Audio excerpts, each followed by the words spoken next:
Hi, and welcome to AXSChat. Today, we're delighted to do something slightly different. We're welcoming Marius Mews from PIKSL and a bunch of his colleagues as well. So, welcome, Marius, and it's great to talk with some of my colleagues in accessibility from Germany. I used to work for Siemens, so I used to work with some of the guys in the C Lab in Paderborn. So, good to talk with some other people doing the good accessibility work in Germany. So can you tell us a little bit about PIKSL and what you're doing right now?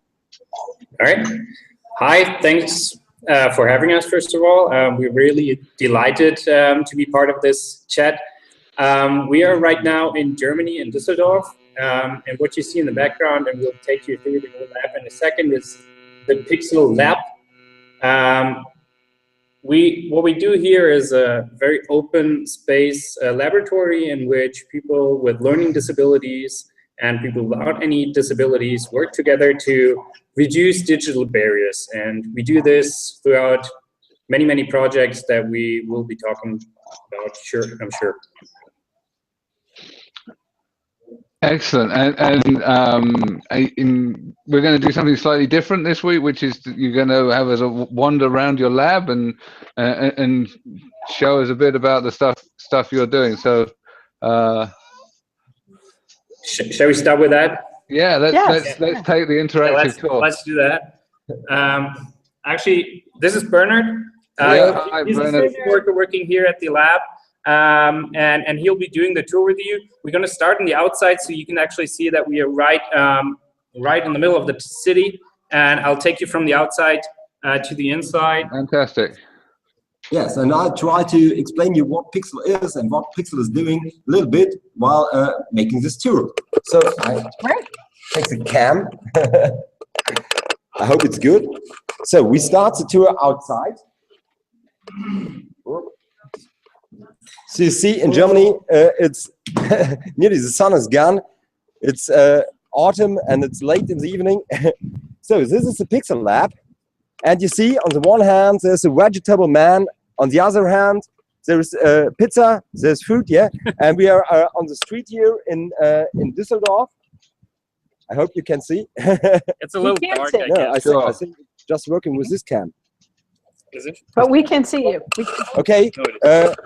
It's just the cam of the laptop. So we saw we thought it's with a digicam outside. So now you see the vegetable man, you see the pizzeria. We are just inside with the PIKSL lab, and now we go inside to the lab, and there we start.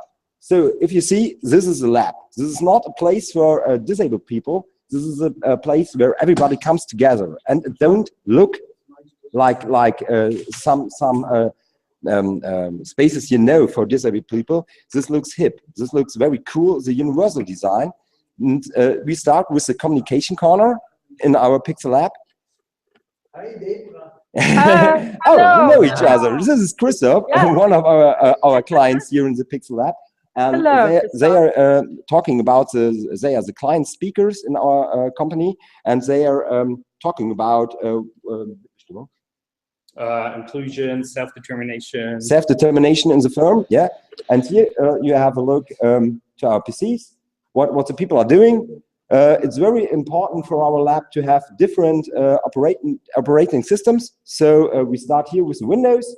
We have Ubuntu, Linux, and we have Apple as the operating system on several computers, because everybody can choose which operating system is the best. Which operating system fits. So we have many people who are not able to write or to read, and they can work with Apple very good. No, I want to go there. So what you see, we have a little working space for broken computers to fit it or to make them even faster. We have you know that, huh? A very old GameCube play, yeah, is very cool. So if you play together with the Xbox, here we have an Xbox too. It's very hard because you have to put the buttons very fast. But if you have an old GameCube or an old Super Nintendo, it's very easy to play. Or an old Pong, you know, just with the left and the right, and you play tennis, yeah. It's very easy. And so disabled people and people without a disability can play on the same level, yeah. So if you play Xbox with somebody who's not able to put the buttons that fast, it's very hard, yeah. And that's one of our other projects we do, yeah, inclusion while gaming to each other. That's very cool. So that was a very, very fast tour through the PIKSL. And now we are back on the point we started the tour. I hope you enjoyed. Yeah, we did. Thank you. Fantastic. And your English is very nice. Good job with yeah. I don't think so. Yeah, very good. Thank you. All right, so much. Now you had an impression of the whole place. Shoot all your questions you have. We're really happy to have you here, and this looks like a fun place, I hope. But there's also a lot of work going on here. So we're not just, you know. Yes. So tell us what you are accomplishing there. Why? Why? You know, why do you have? May I start with the question why we have PIKSL? Maybe this is very interesting. Yes. Of course. Yes. So 6 years ago, some clients come to the CEO. I learned it. Yeah, CEO to the boss and said, "Come on, everybody working here has a smartphone, has a tablet, has a PC, but we can't do that." So people with learning disabilities said, "We can't do that." And the CEO said, "Okay, we just have to work with it. Yeah, we have to look what we can do for you." And so the idea of PIKSL was started 6 years ago, and people sat together and thought about what is important to have. And so the most important was to have a space, to have a place where come together, yeah, where the people can learn to work with mobile devices, to work with PCs, to work with the new media. And that's why PIKSL is here. It was a wish of the clients in our firm. And that's, I think, very einzigartig. Well, it's something special. It's something that's for special. sure. I think so. That's right. And it's really what you would call entrepreneurship. So it really started within this company that usually takes care of many people with disabilities, and you know, the starting point was really these people, which makes it unique, which would be the unique. Exact Yes, that's it. Yes. Because we are doing since 15 years we are doing living for people. Yeah, we have houses where people with learning disabilities are living together, and we take care, support them in living in their own flat, something else. And the very special is that then the wish came from our work in living. There came the wish, sorry, to use the new media, and that is what we are doing since 6 years now here in PIKSL, and with very different projects. Yes. And you wanted to know what these projects are. Yes, please. Right. So you were helping them with the independent living.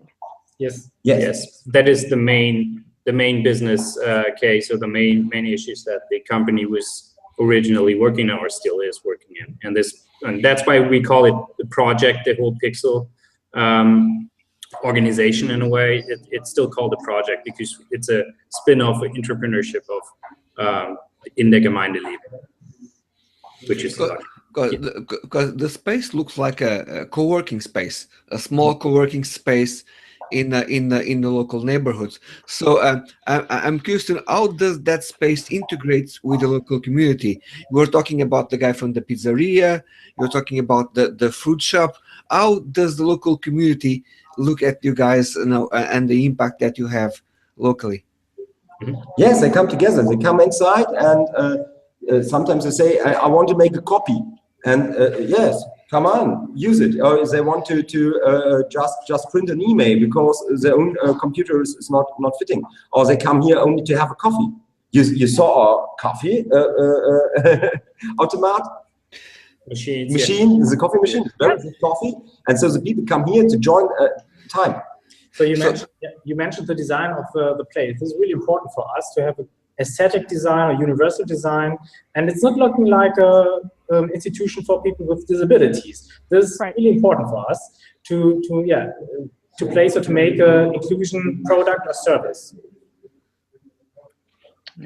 I don't know about Antonio Neal, but I haven't seen this in any other place. So I think it's very creative. And I know whenever you came to the United States to speak to Bayeshu and Kurt, you had this wonderful video you showed, and you're having some really interesting social successes, so major social impact. And right now you're in one location in Germany, but you're actually going to take it out through the rest of Germany and might even take it to other places in the world. I think it's very clever, very clever. Thank you. Yes, we already have a second PIKSL lab in Bielefeld, so we are already starting to expand throughout Germany at the moment. And yes, regarding the people you meet here, I've only been with PIKSL for a very short time, but really you meet all kinds of people here. You meet senior citizens who need help with their computers. You meet children who use the GameCube. You meet other people who just kind of hang out and have a coffee, like Bernard said. And that's really something unique and nice, because these people get in touch with people with disabilities in a very relaxed and nice atmosphere, and that's something they wouldn't do probably out on the streets.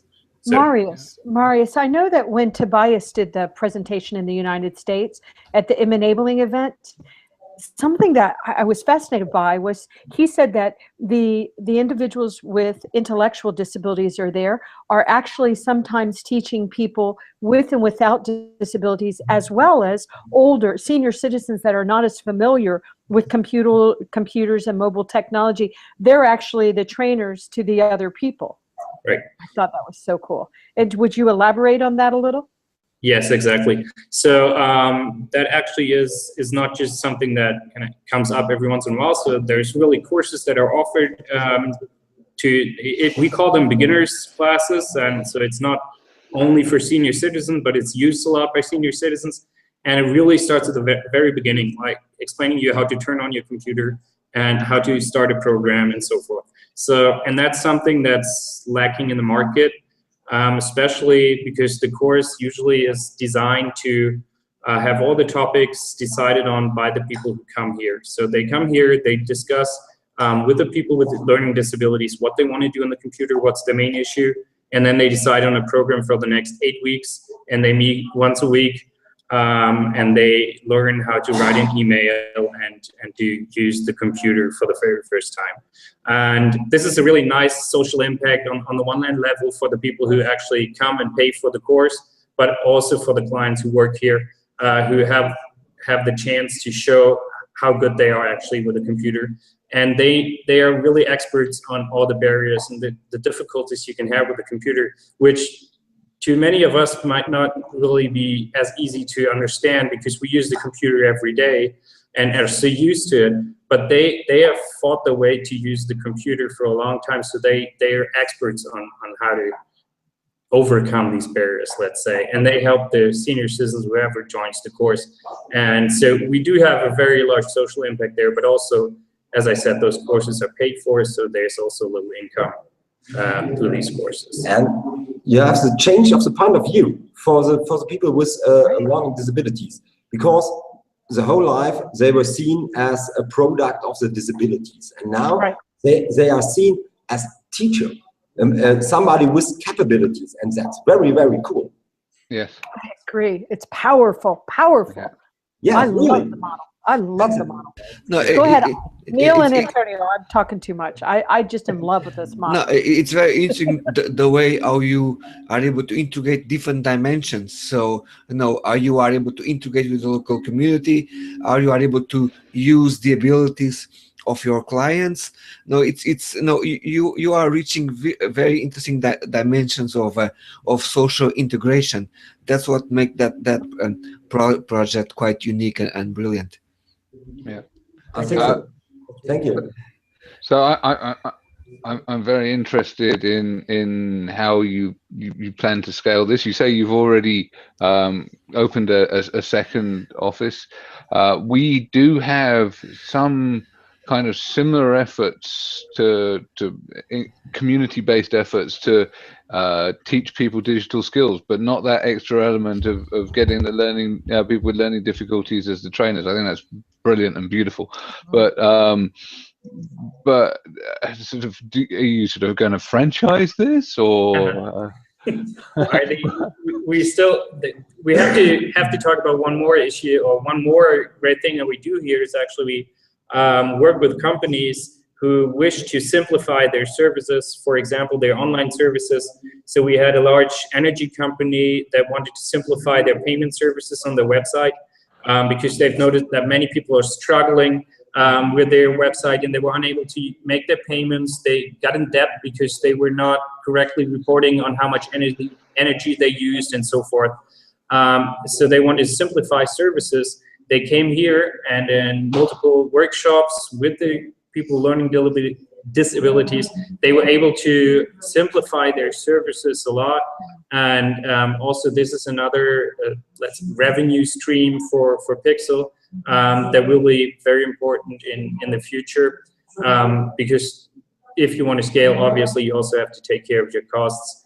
And that's something we're looking into at the moment, how to set up, how to find the perfect mix of all these different services on the social side, on the revenue side, and we're still working on that.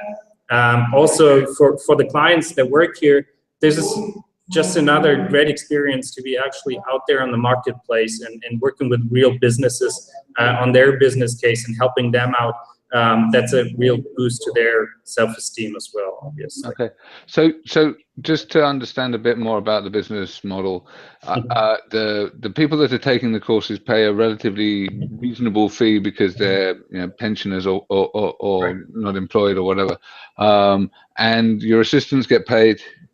Are they on the books, or are they paid on a sort of freelance basis? No, he's on the books. Are you making any money here? No, I didn't. I didn't mean you guys. I meant your clients with learning. No. He's making money. As of now, we have not employed these people on a, let's say, regular basis. It's more on a freelancing and different. But that has a lot to do with, let's say, not laws, but Germany. They get a lot of assistance from the social security system, and if we were to pay them, we would have to pay them really a lot to outbalance what they lose in social services. We do, however, have a way to pay them, hopefully starting in January. So we're still working on that because we're selling and we want them to be the experts, but as of now we can't really pay them. It has many different reasons, but that's exactly what we're working on the next 6 months to build a model in which they get fully paid and we take them out of social security. That is the main goal for us. Because it's very dangerous. Huh? If you are paying a little bit, then the people don't get money from the government. Right. And then they have no more, they have no flat. No benefits. Yeah. That's what we don't want to do. Huh? No. Yeah. It's the benefits trap. Yep. Right. Yeah. Same happens in the U.S. too.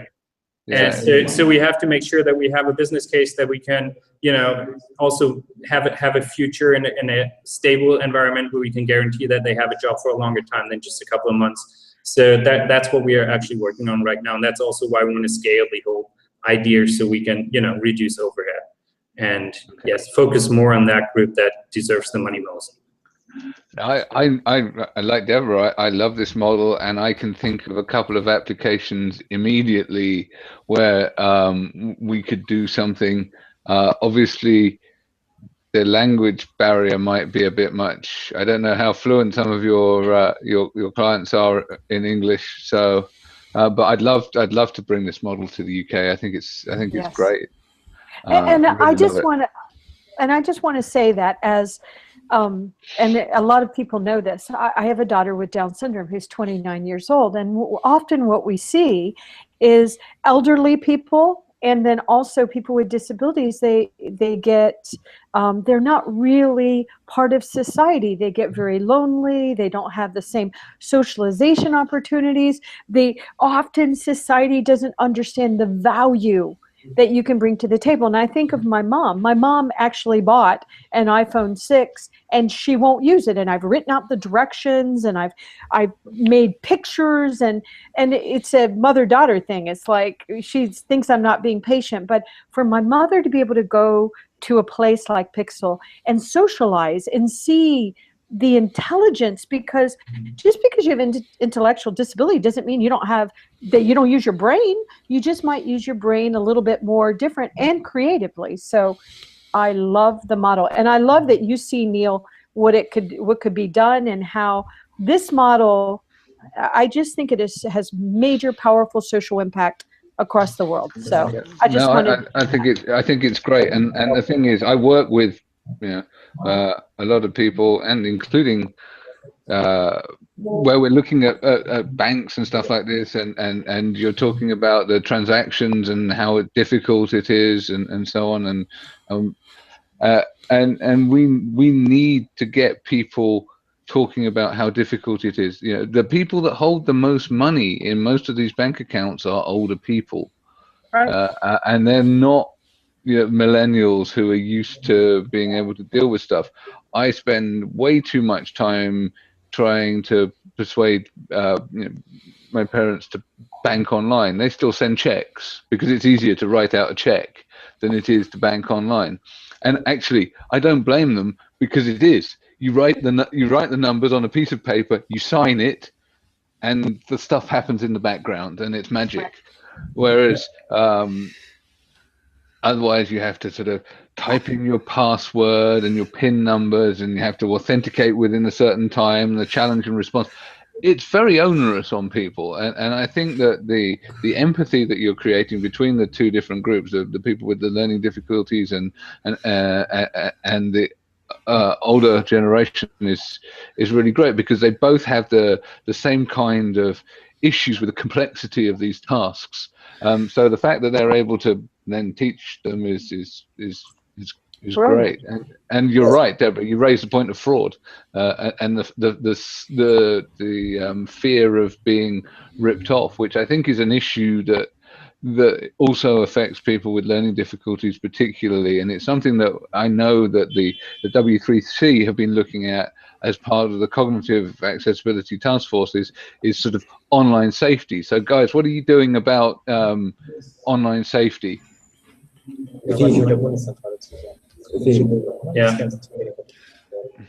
Yeah, we do have a large project that's started mainly by a governmental agency, and we have developed a lot of manuals exactly, or guidelines on how to use certain services online that are written in a very easy language that shall help people with learning disabilities or anybody else who has difficulties with the computer, but also with the language that's usually used in such guidelines. So it's called Easy WhatsApp, Easy Facebook, and so forth. And we try to help people there to overcome those fears, which are not always, but sometimes justified. And we try to help them to overcome those by having a manual or a guideline that's really, really easy. For some time, I did training for older people for almost 2 years on a voluntary basis, and they were coming to me, oh, I want to learn this. So they have a specific type of requirements, and I end up in a class where I was teaching different things to different individuals because they wanted to do their own thing in their own way. They didn't want to do to learn the same thing all in one go. And one of the things that were quite difficult for them was actually related with the security side of things. Some of them, they had an Android device. Others might have an iPad. And sometimes when I was giving them tasks to do at home, those who were using Apple devices, they were able to be more successful with the apps that they were downloading to do their small jobs, while those working with an Android tablet, they end up with 20 apps on the phone because the Android shop was more difficult to navigate, and they end up with a lot of spam. So and then I had to find ways to make sure that they were able to get to find trust in the way how they're doing the online operations. So I think it's very important how you are able to educate them and make sure that they are able to trust in the apps that they are using, because that helps them to make more confident and improve their self-confidence while navigating on the web. Mm-hmm. Yes, it's very important. So this experience we did, yeah, Apple is sometimes more easier than Android. Really, that's it, yeah. But if old people or people with learning disabilities come to us, we don't say you have to buy an Apple because it's very expensive. Huh? So the Android is much cheaper. So what we say is try to think about who can help you. Who is your counselor? Yeah, is it your neighbor? Is it your brother, sister, or is it your friend? And then try to get the same system like he or she, because then you can do it the right way. And it's just to look what's better for you. It's not to say it's, oh yeah, Apple is very good and Android is very bad. No, it's to say use it like you can use it, and use it like you need it. Yeah. That's it. And the security, it's very important to say, we don't say be very careful with the internet. We say be careful with the internet. We try to make the people be strong using the internet. Yes, we try to teach the competence to kind of judge for yourself what's good, what's not so good, what's dangerous and whatnot, and not so forth. So there's no, like, if you look around, there's no rules on how to use the internet here. There's no websites you couldn't go to or anything. It's completely open. Wow. And actually the people here kind of, they look at each other's screens sometimes and go like, hey, you sure you want to watch this here or so forth? So they kind of control themselves. And this has worked really great the last, how long is this, 6 years or something? As far as I know, nothing ever happened that was, caught on by the police or anything. So I guess, they kind of teach and help themselves, and the not having a lot of rules actually works at this place, which is great, but it's also something that we experienced, could have gone another way, but it didn't. So that's another encouraging fact of having the open type of organization we have here. Because the people love the PIKSL app. They come here, and last time we had a workshop here, what's good in PIKSL, and they said, it's my second home sometimes. Yeah, it's my second home. And so the people don't want that PIKSL about is closed. So they look about each other and look about what is the other person doing. Is he doing a violent, or is he doing something which is forbidden? And then what Marius said, then they say, come on, stop this now, because if you don't stop, we can't go to the internet anymore. And that's, no, there's no control from us. There's control under each other because they are loving the PIKSL app. Okay. Now, it's societal. This is Christoph. He's one of our experts. Say hi, Christoph. That's one of our experts working here. He's actually one of the experts that teaches the class. We're with senior citizens or beginners. And yeah, just say hi real quick. Hi. Hi. How are you? Yes. He gets fine. Fine. Very fine. Good. All right. I love the community of it. The community of it is beautiful. Go ahead, Antonio. Considering the impact that you're having locally, what is the reaction that you have from the formal institutions, like say the Dusseldorf Council? How does that work? How they recognize your efforts and the work that you are doing? Yeah, I didn't quite get that. You mean with like local authorities, or yes, no, like the local Dusseldorf City Council? How do they connect with you and follow the work that you are doing? Yeah, so we do have some public funding, and the infrastructure here is supported in a certain way. Also, when we compare what we have here to local community colleges who also offer beginners classes on the computer, we see them as partners, because usually they have larger classes, like 30 to 40 people there. They have a certain schedule that they follow, and if you can, you know, go with the same pace and you kind of get lost within the course, then those people are usually the ones that come to the PIKSL and say, hey, I couldn't really catch up with the local community college course. Can you help me? And then usually we can, and as I said, they decide on the topics. So usually they come in here and they said, okay, I tried at the community college, but you know, it just wasn't for me. It was too fast or something like that. Right. So we do partner with them. There's some public funding in here. So, yeah. But do you think that they also look at the work that you are doing as a way to improve the policies in relation with people with disabilities? I hope they do. We still work a lot on cooperating. As I said, for example, there's certain ways of how to get these people back in the workforce. There's support, you know, Social Security programs that help you to actually leave Social Security. We try to pick up on usual, like, on things, or let's say it this way. The way it is right now, such an open place or workplace like this is not, you know, meant to be for people with disabilities. There's different agencies and organizations that do a really great job, and we are something new, something different. So all the public authorities have to kind of adjust to it, or we have to convince them that this is a good work, like a good space to work for them. We have to obviously prove the quality and so forth. So we're still working on convincing everybody on it. Let's put it this way. Right? Yes, and working with, because it's a different model.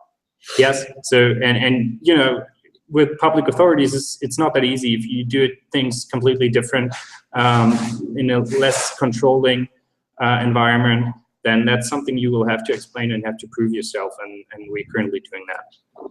So, and one thing Neil said before, yeah, with people filling out a check or make online banking or something else to make very difficult things. So the PIKSL Lab and the experts here are experts in doing something easy. So we said with a big energy company, we work together. So we work together with universities. And then people come and say, we want to make a new system for using the bus.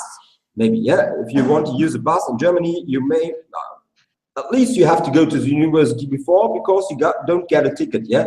It's very hard. This machine to get the automatic, very hard to use. It's difficult to use, the interface.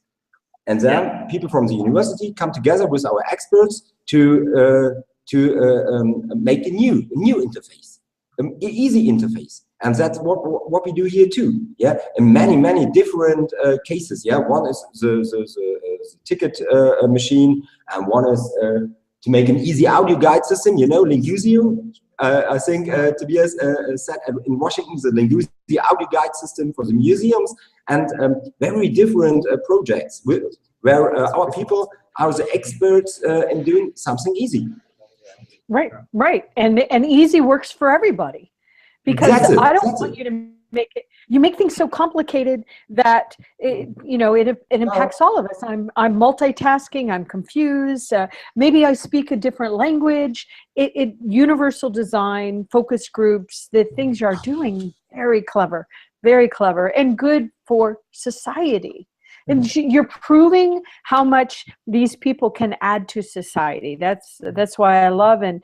There's just so many things that you're doing, but I believe this is what our future has got to look like. I think so.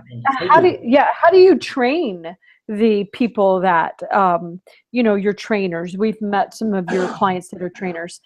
Do you offer them training? I have found, as an employer of persons with disabilities, a lot of time they already knew more than I knew, but I know my daughter is really good on computers. But do y'all offer training to your clients to help them be trainers? It's the design thinking process. Yeah. Would you like to say something on well, they are trained, and also in preparation of each courses, usually they sit together with their social worker. They discuss what next topic is like. So we have actually 2 social workers here that work with up to 8 clients that are here. they are obviously prepared in advance. And then what we try to do is have them learn on the spot, step by step. Obviously, they start out with just a little bit, and we have interns at the moment. So Christoph is one of our experts right now. He can basically do the whole class by himself. But then there's other people who are currently our interns, and they kind of learn from Christoph, but they also learn obviously from the social work and the professional staff that's here. Very often it's in the lab working from each other. There is a peer counseling. So Right. So there's no structured training process where you say, okay, you come in and you learn for 6 weeks or 1 year or something like that. It's you come in, you start by learning, looking at the other clients that are here, at the social workers, and you learn from them. Okay. Yes. Which, technology, you don't learn technology by an 8 weeks course. That's the way I think that we learn. So that's another part of the model I think is brilliant. Yeah, I think we all learn through immersion in doing stuff. It's right. I'm certainly not someone that reads the instruction manual and then thinks, oh, I know everything. Let's be honest, I never read the instruction manual. I'm always trying to figure stuff out. Maybe I should, but that's just a male trait, I think. Yeah. It's good. Just 2 days ago, I was talking with people about. I think the sound is really poor. Correct? I think the sound. It's breaking up a little. Try again. Okay, I can hear you. Again. Okay. Is it better now? Yeah, it's perfect. Yeah. Okay. A few days ago, I was talking online with a person that writes books for how you can sell online. This is a bestseller in the area of online sales and website building. And she was telling me, if you need to organize a webinar to explain how your product works, you are doing everything wrong. So that's why I admire the work that you're doing, because sometimes not having the rules is actually a way to have people some freedom of exercising their own right of learning. So that's pretty amazing. Mm-hmm. I agree. And sometimes I go to a class and you teach me a bunch of stuff that I don't really want to know, or maybe I know it. And so, I like going to classes where it's interactive and I can ask you about this, and then maybe you're watching me do something. I've had that happen. I know how to do something, and somebody's behind me. They're like, wow, you could do that exact same thing. You just took 8 steps doing in 1 step. No, I didn't know that. Thank you. So I think the world is changing, and anytime we have community involved and social impact, I just believe that's the way it's got to be. So I'm very impressed with what you're doing. So I don't know if Neil's still there. Neil, his pictures. Okay, good. I want to make sure you were still there. I'm not all there, okay, but cool. I'm here. So great program, and I think that it's got to be something that we look to scale. Everybody needs easy to use products. We're overwhelmed with the complexity of everyday lives right now. All of these things that we brought into our lives to make our lives easier are actually adding layers of complexity onto the way that we live. Yes, each individual thing is designed to make a task simpler or to remove effort, but the cumulative effect of all of these different things actually sort of adds to the sort of cognitive overload that we all face in the modern world. So I think what you're doing is really excellent. So I think we're going to have a really interesting chat tomorrow night on Twitter, and I hope that all of you are going to join us, and maybe some of your trainers as well, because it'd be great to get some of them them on. One quick question before we finish, because I think we're pretty much near the end of our time, is do you have assistive technologies on some of these machines as well? Because obviously the older population is going to be yes, things like screen readers, magnifiers, etc. yes, we use that what is in the operating systems, because people at home don't have the money to buy a very expensive tool or assistive technology. But we use what is built in, in Apple or in Microsoft products. You have these assistive technologies, and the people here learn to use it. Yes, we have kind of German ingenuity. So smart. maybe smart. special trackballs or something else. Yes, we have for people who can't use a mouse. But yeah, that's it. But we say we want our people use the ordinary operating systems so they can use it at home too. Yeah, that's right. You teach them on something, and then they don't have that assistive technology at home. You just discourage them. That's it. And if you see, we talked about Apple, very good with the screen readers and with a reading function. Yeah, for people, it's very easy to use. But if you use Microsoft, it's easy too. But you have to look how. Right. Sure. So the approach would always be to use as much usual equipment as possible in order to obviously keep the cost for people down, but also this helps to detect more or other barriers that exist, and then that helps us. We work a lot with universities, and then a new project would be started on, okay, we detected this new barrier, this is not quite working on an Apple, not on a Microsoft computer, let's find something that we can do about it, and then that would be a new project for the experts here to look at, to have a university look at. And yes, so we try not to use too much equipment that would, outline any use at home, because we want to prepare the people to, use it wherever they are. Very important is not to develop products for people, so develop products with people.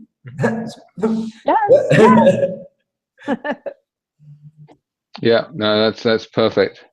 Yeah, it's co-creation. Yes, right. Of the best Very kind. smart. Social impact. Social impact. Yeah, fantastic. Great. We're at the end of our time here, guys. It's flown by. Really look forward to you joining us on Twitter tomorrow night. So thank you very much. It's been a pleasure talking with you. Thank you very much for having us. Thank you. Bye. Bye. Bye. Bye.